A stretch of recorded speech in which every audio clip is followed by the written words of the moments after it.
Assalamualaikum warahmatullahi wabarakatuh. Saya Nani Wijayanti. Dalam video ini kami akan memaparkan materi mengenai hak desain tata letak sirkuit terpadu.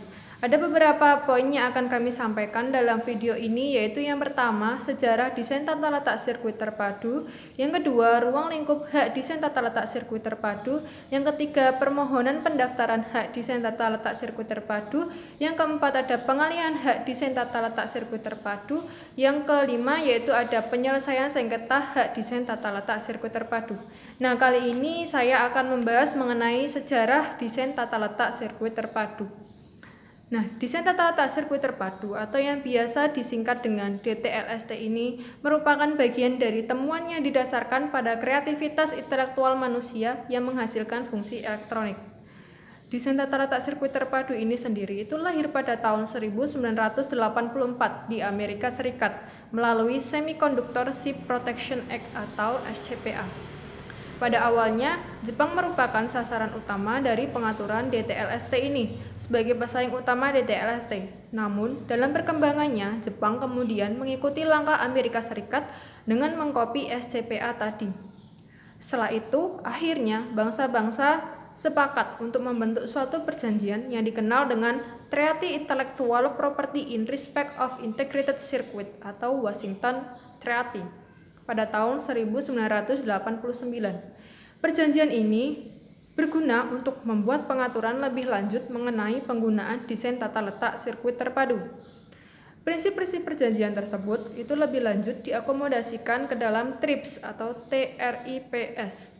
Setiap peserta TRIPS, termasuk Indonesia, harus mengiratifikasi perjanjian tersebut dan mengundangkannya sesuai dengan hukum nasional yang berlaku di masing-masing negara. Salah satu hal yang diatur dalam TRIPS adalah mencantumkan pengaturan tentang desain tata letak sirkuit terpadu. Nah, di Indonesia itu sendiri, keberadaan desain tata letak sirkuit terpadu diatur dalam Undang-Undang Nomor 32 Tahun 2006 tentang Desain Tata Letak Sirkuit Terpadu atau yang dikenal dengan UU DTLST. Alasan dibuatnya UU DTLST ini adalah untuk memenuhi syarat minimum yang terdapat dalam perjanjian TRIPS yang menghendaki agar setiap anggota negara WTO yang telah meratifikasi perjanjian tersebut untuk membuat peraturan tersendiri tentang DTLST atau Desain Tata Letak Sirkuit Terpadu.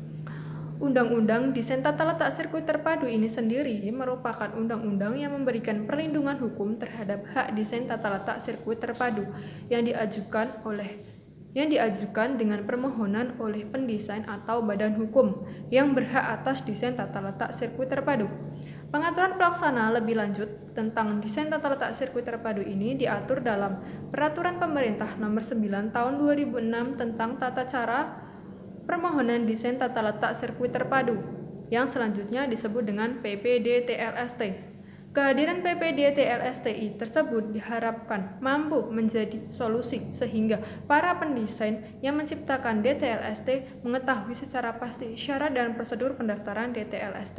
Sekian dari saya. Wassalamualaikum warahmatullahi wabarakatuh.